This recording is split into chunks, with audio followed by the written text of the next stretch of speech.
Good morning students, मैं Rajesh Prasad, director of foundation physics classes Hazaribagh. Online classes में आप लोगों का स्वागत है। आज हम लोग 12 क्लास के सिलेबस को जानेंगे। ये आपका 12 क्लास का वीडियो 1 है। इस वीडियो में हम लोग चैप्टर को स्टार्ट करते हैं। तो आपका पहला चैप्टर जो है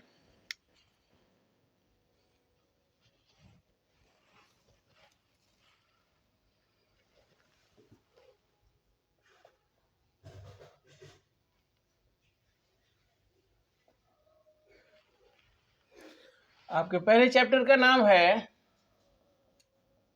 इलेक्ट्रोस्टैटिक्स।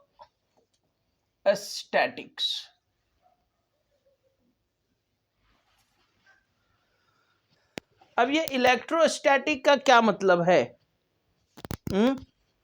तो अगर आप देखिए तो ये इलेक्ट्रोस्टैटिक शब्द जो है दो शब्दों से मिलकर के बना हुआ दिख रहा है। एक है आपका इलेक्ट्रो और दूसरा है स्टैटिक्स। इलेक्ट्रो का मतलब हो रहा है चार्ज, चार्ज यानी इलेक्ट्रिसिटी, यानी कि इसको बोल सकते हैं हिंदी में चार्ज को आवेश या इलेक्ट्रिसिटी यानी विद्युत। और स्टैटिक का मतलब क्या है? स्टैटिक यानी रेस्ट, रेस्ट, रेस्ट यानी कि स्थिर। ये है आपका पहला चैप्टर का मतलब। मतलब कि इलेक्ट्रोस्टैटिक्स में हम क्या पढ़ेंगे? तो इलेक्ट्रोस्टैटिक्स में चार्ज के बारे में, इलेक्ट्रिसिटी के बारे में तो पढ़ेंगे, लेकिन वो चार्ज क्या होगा? रेस्ट में होगा। समझ में आ रहा है? यानी कि हम कह सकते हैं कि इलेक्ट्रोस्टैटिक्स क्या है? तो the branch of physics which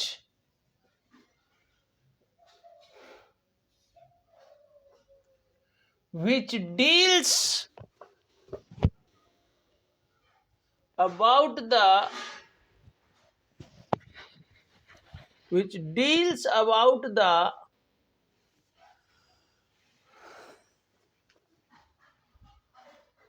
study of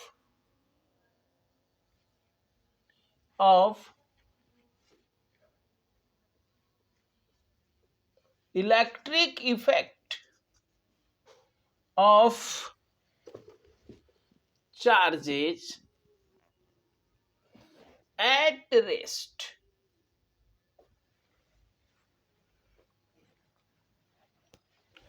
यानी कि इलेक्ट्रोस्टैटिक्स क्या है? फिजिक्स का वह ब्रांच जो चार्ज के बारे में तो बताएगा, deals about the study of charges. लेकिन चार्ज कौन सा चार्ज? जो रेस्ट में होगा। और जब चार्ज रेस्ट में होता है ना, तो वो इलेक्ट्रिक इफेक्ट क्रिएट करता है। चार्ज जब रेस्ट में होगा तो वो इलेक्ट्रिक इफेक्ट क्रिएट करेगा। हालांकि चार्ज जो है दो दो तरह का इफेक्ट क्रिएट करता है। चार्ज मैग्नेटिक इफेक्ट भी क्रिएट करता है, लेकिन चार्ज मैग्नेटिक इफेक्ट कब क्रिएट करेगा? जब वो मोशन में होगा। यानी कि हम कह सकते हैं फ्लो, जब वो फ्लो कर रहा होगा, फ्लो ऑफ चार्ज, जिसको कि हम लोग आगे अगले लेसन में जानेंगे, जिसको फ्लो ऑफ चार्ज यानी इलेक्ट्रिक करंट। तो चार्ज जब रेस्ट में होगा तो वो इलेक्ट्रिक इफेक्ट क्रिएट करेगा। और हम लोग इस लेसन में इसी को डिटेल से जानेंगे। The study of electric effect of charges at rest. That is हम लिख सकते हैं, that is the electric force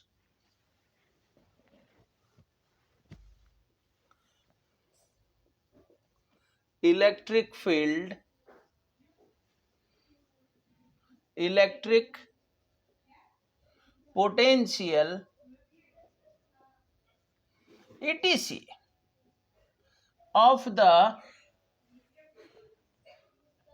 of the charges at rest। ये सारा चीज, चार्ज जब रेस्ट में होगा तो उसका वो फोर्स कितना लगा रहा होगा दूसरे चार्ज पर, वो कितना दूर तक फोर्स, यानी कि उसका इलेक्ट्रिक फील्ड कितना होगा, उसका इलेक्ट्रिक पोटेंशियल क्या होगा, ये सारा चीज। लेकिन ये सारा चीज किसका, जो चार्ज रेस्ट में होगा। यानी कि इस लेसन में हम लोग चार्ज के मोशन को, यानी फ्लो ऑफ चार्ज का चर्चा कभी नहीं करेंगे। यहां पर हम लोग चार्ज को रेस्ट में रख करके उसके सारे चीजों को जानेंगे। चार्ज रेस्ट में होगा तो फोर्स कितना लगेगा, चार्ज रेस्ट में होगा तो इलेक्ट्रिक फील्ड कितना होगा, ये सारा चीज। तो वही कह रहा है, चार्ज चूंकि मैग्नेटिक इफेक्ट भी क्रिएट करता है, लेकिन इस लेसन में हम लोग मैग्नेटिक इफेक्ट को नहीं पढ़ेंगे, चार्ज के इलेक्ट्रिक इफेक्ट को पढ़ेंगे। और चार्ज का इलेक्ट्रिक इफेक्ट यानी चार्जेज एट रेस्ट। चार्ज का मैग्नेटिक इफेक्ट कब क्रिएट होगा, जब चार्ज फ्लो करेगा। यानी कि इस लेसन में चार्ज को हमको फ्लो नहीं कराना है। ओके, अब एक लाइन और लिखेंगे कि इलेक्ट्रोस्टैटिक्स को हम लोग electrostatics is also known as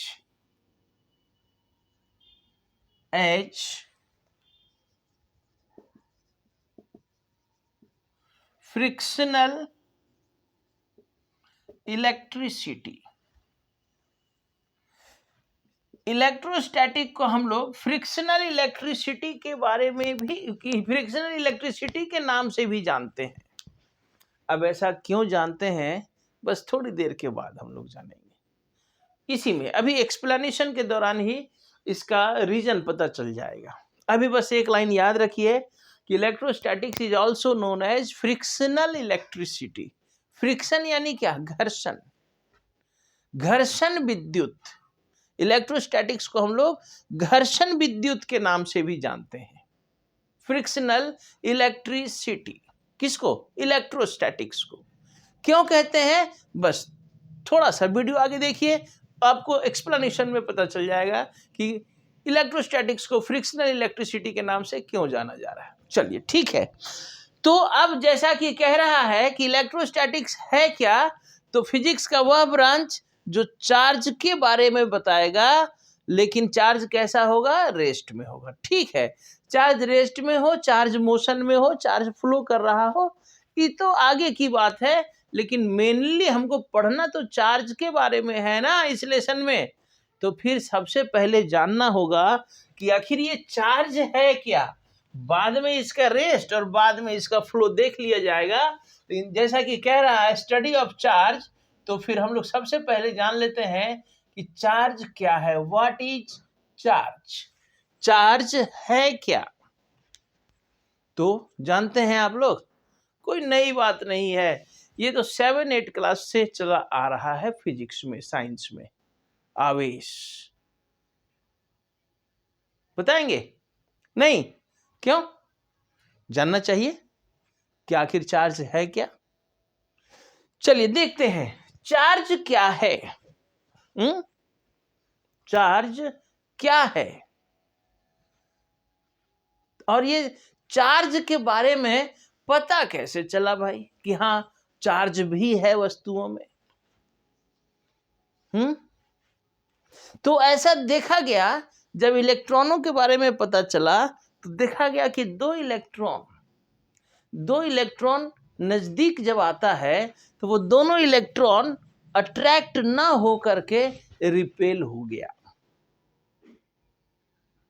अब भाई न्यूटन का कंसेप्ट तो पहले से दिया हुआ है।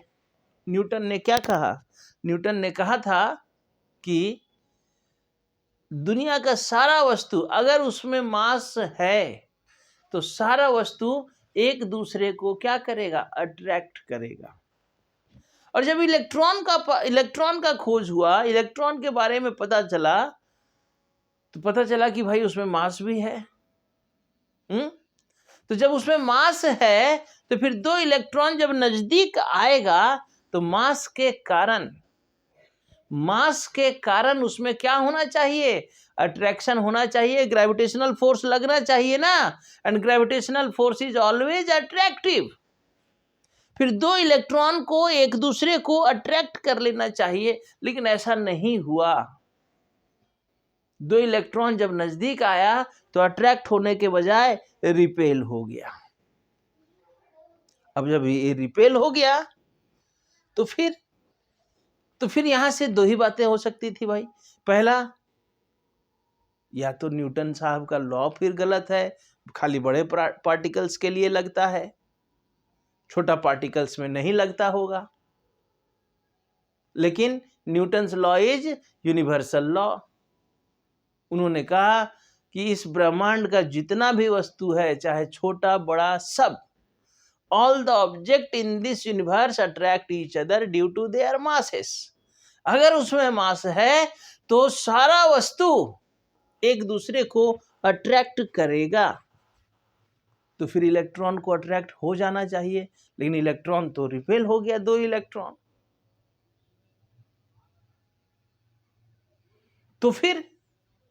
तो न्यूटन साहब का लॉ तो सही था। तो जब न्यूटन साहब का लॉ सही है, इसका मतलब हुआ कि यहां पर इलेक्ट्रॉनों में मास के अलावे भी कुछ है। मास तो था, मास के कारण अट्रैक्शन होना चाहिए था, लेकिन अट्रैक्ट नहीं हुआ, रिपेल हो गया। इसका मतलब है कि मास के अलावे भी इलेक्ट्रॉनों में कुछ और है। और ये जो कुछ और है जिसके कारण इलेक्ट्रॉन रिपेल हुआ, इसी कुछ और को हम लोगों ने नाम दिया क्या? चार्ज। इसी कुछ और को जिसके कारण दो इलेक्ट्रॉन एक दूसरे को रिपेल कर रहा है, मास रहते हुए भी। मास के कारण तो अट्रैक्शन होना चाहिए था, लेकिन मास के रहते हुए भी दो इलेक्ट्रॉन रिपेल कर गया। मतलब कि मास के अलावे कुछ और है इलेक्ट्रॉनों में। और ये जो मास के अलावे कुछ और है, इसी कुछ और को नाम दिया गया है क्या? चार्ज। यानी कि चार्ज एक तरह से क्या हुआ?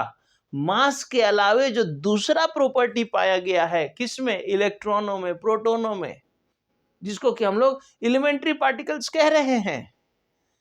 These property are known as या कॉल्ड चार्ज। यानी कि चार्ज भी मास के ही जैसा, लेकिन मास के अलावा एक प्रॉपर्टी। तो जितना दुनिया में जितना वस्तु है, सब में मास है। कोई भी वस्तु ऐसा नहीं है जिसमें मास नहीं है। ठीक है। और मास है तो भैया अट्रैक्शन होना चाहिए, लेकिन इलेक्ट्रॉनों में अट्रैक्शन नहीं हुआ। इसका मतलब है कि इलेक्ट्रॉनों में मास के अलावे भी कुछ और है।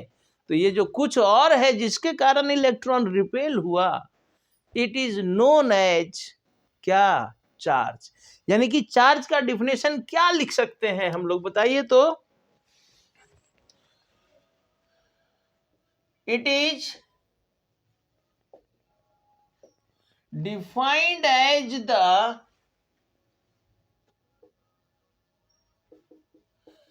additional property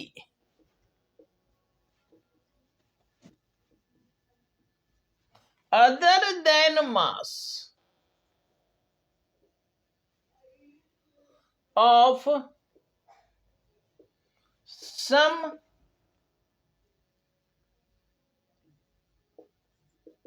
elementary particles like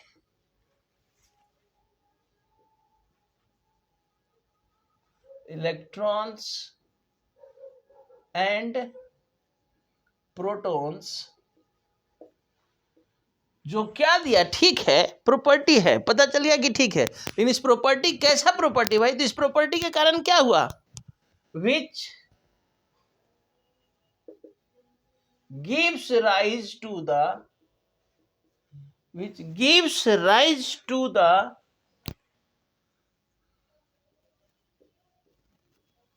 electric and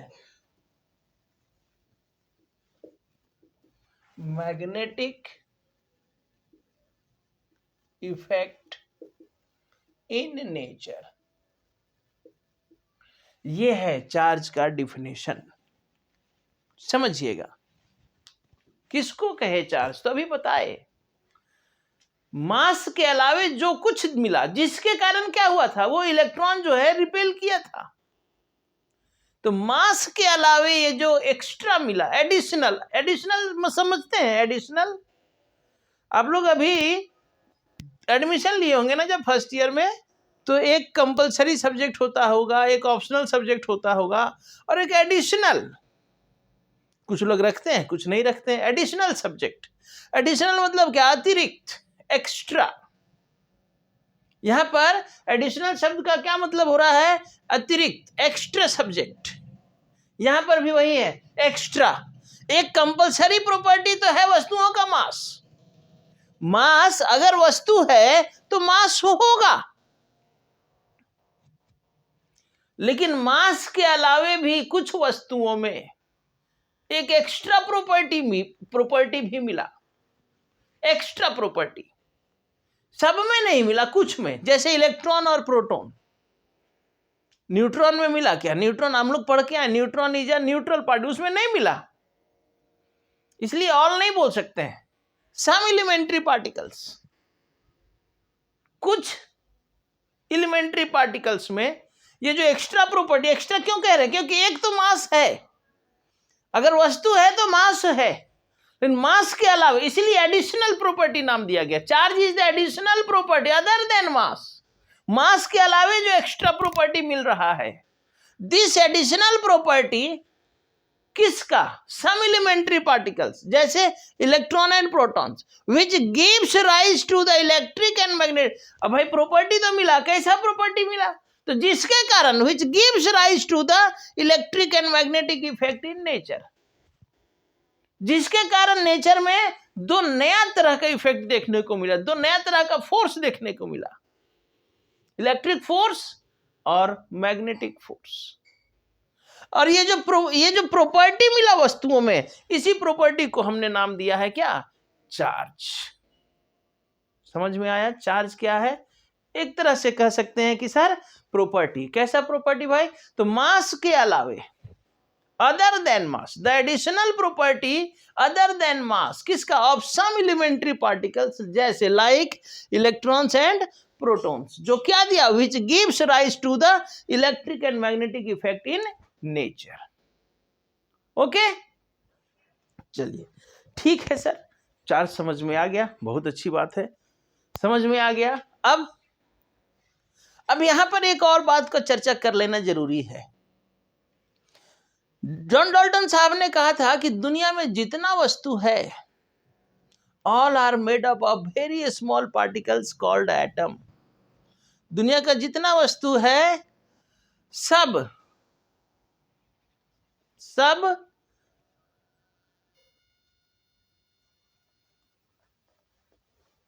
चलिए, जॉन डाल्टन साहब ने क्या कहा था, क्या कहा था जॉन डाल्टन साहब ने,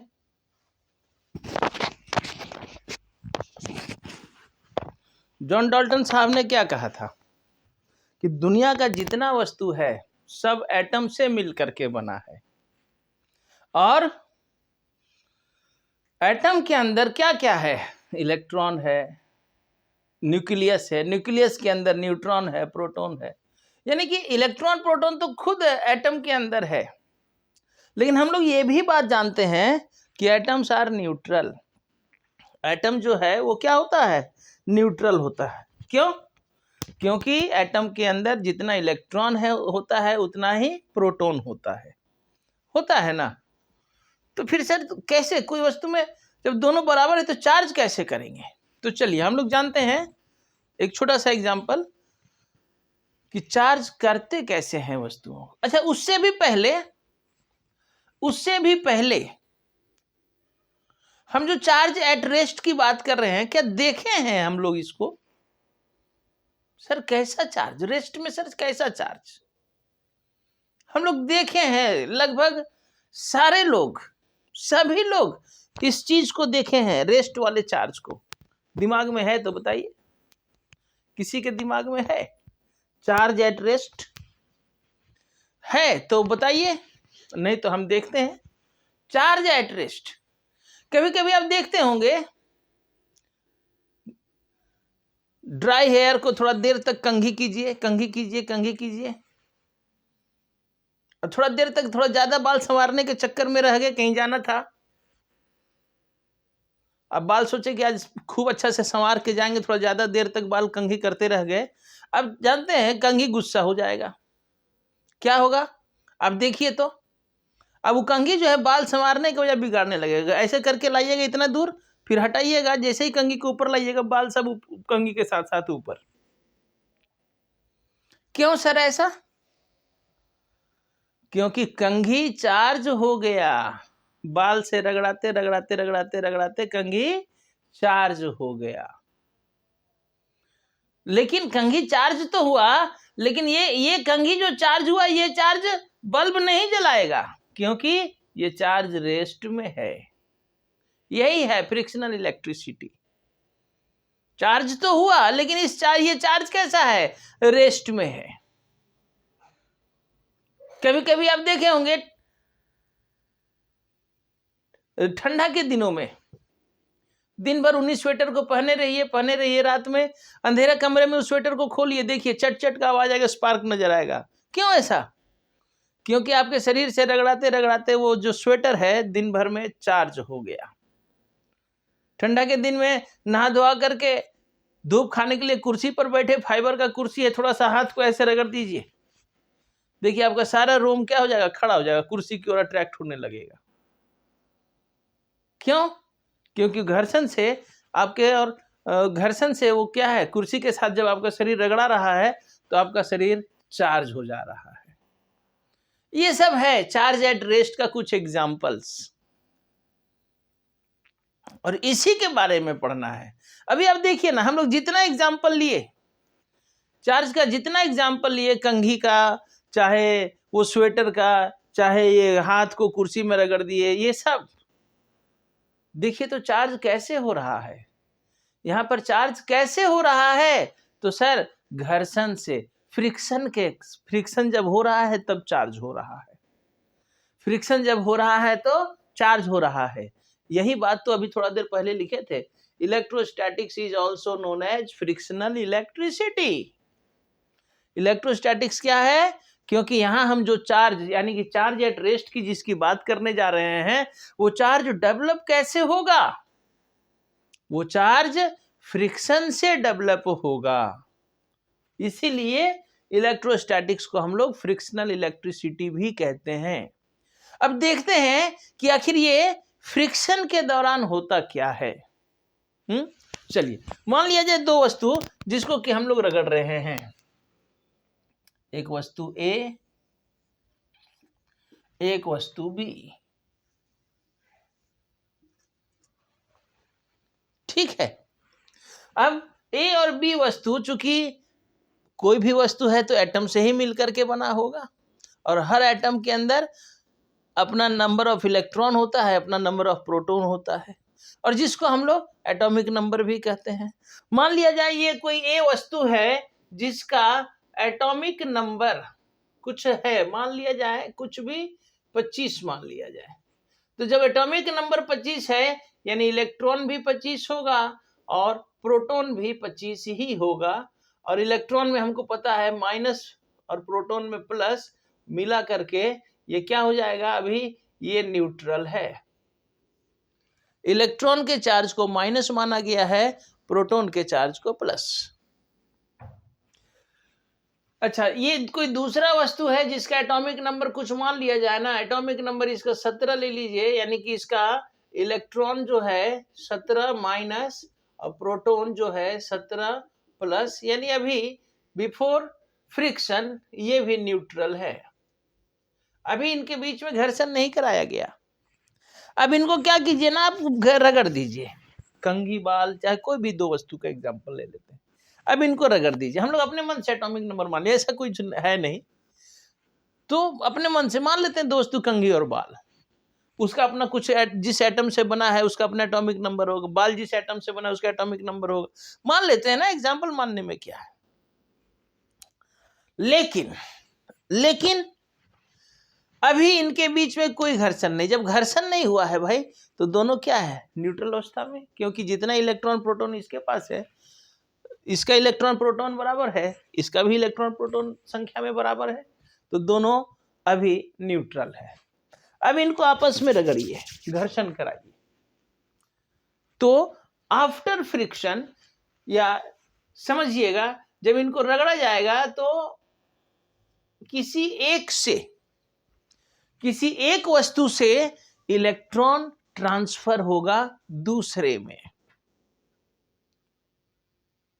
अब ये तो यहां से नहीं दिखेगा, लेकिन हम देखें, इसको पता कर सकते हैं। कैसे पता करेंगे, ये हम लोग देखेंगे आगे। कैसे पता किया जाएगा कि सर इलेक्ट्रॉन किस से किस में ट्रांसफर हो गया, क्योंकि चार्ज, इलेक्ट्रॉन का चार्ज को तो माना गया, प्रोटॉन के चार्ज को उसमें लिखा थोड़ा था कि इलेक्ट्रॉन में माइनस होता है, वो तो हम लोग अपने मन से माने हुए हैं। और इलेक्ट्रॉन इतना छोटा पार्टिकल है कि कंघी और बाल को रगड़ेंगे तो दिखेगा नहीं कि किससे इलेक्ट्रॉन किस में जा रहा है। तो सर फिर पता कैसे चलेगा, जानेंगे ना। अभी मान के चल रहे हैं कि किसी एक से मान लेते हैं, मान लिया जाए ये ए से कुछ इलेक्ट्रॉन, कितना मान लिया जाए, 2 इलेक्ट्रॉन मान लेते हैं, बी में ट्रांसफर हो गया ड्यूरिंग फ्रिक्शन। ये ड्यूरिंग फ्रिक्शन की बात कर रहे हैं। फ्रिक्शन के दौरान मान लिया जाए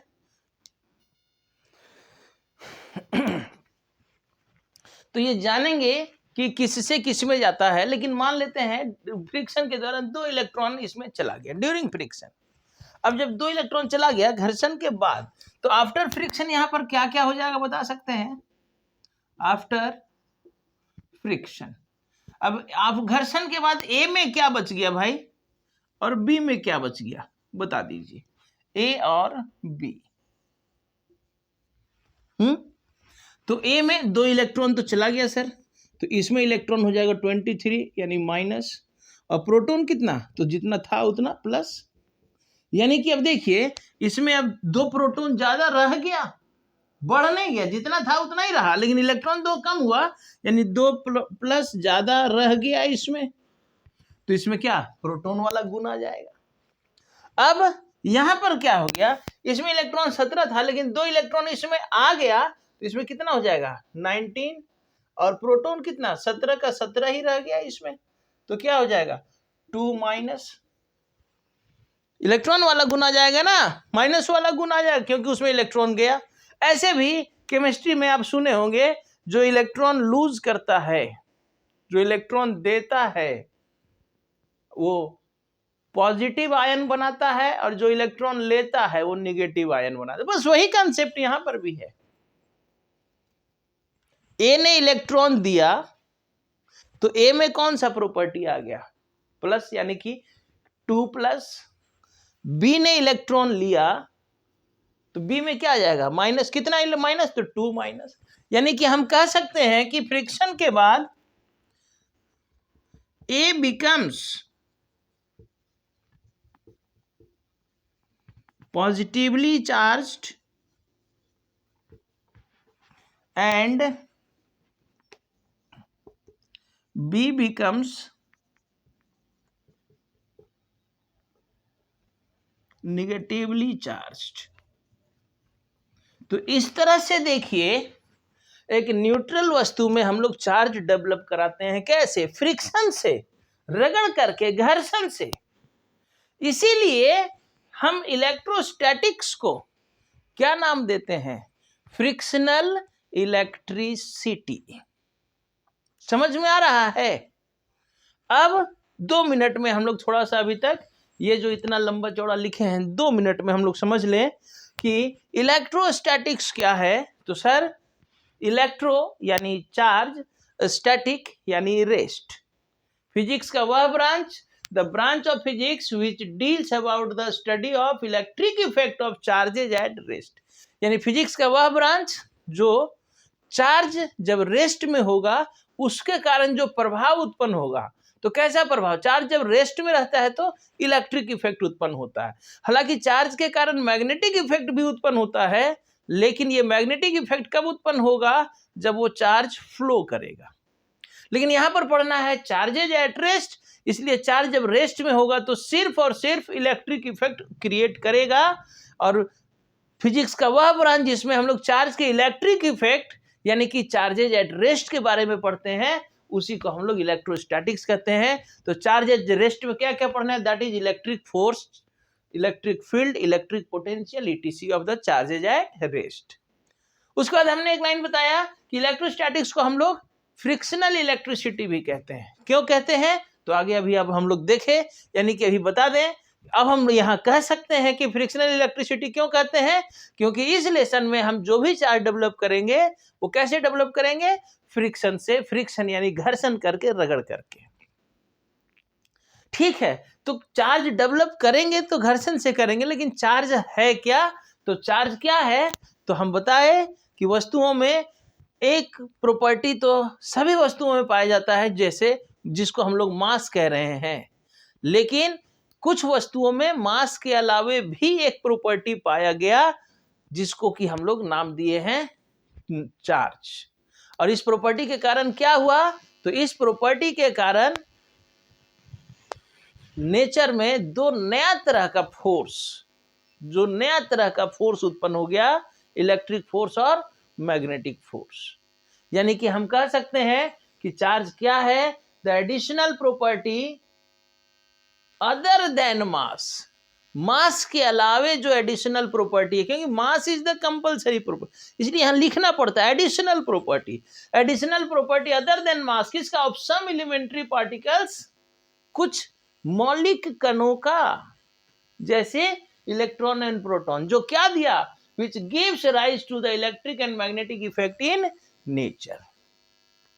अब चार्ज को हम लोग डेवलप कैसे कराए? तो दो वस्तु लिए ए और बी, दोनों को हम लोग घर्षण किए।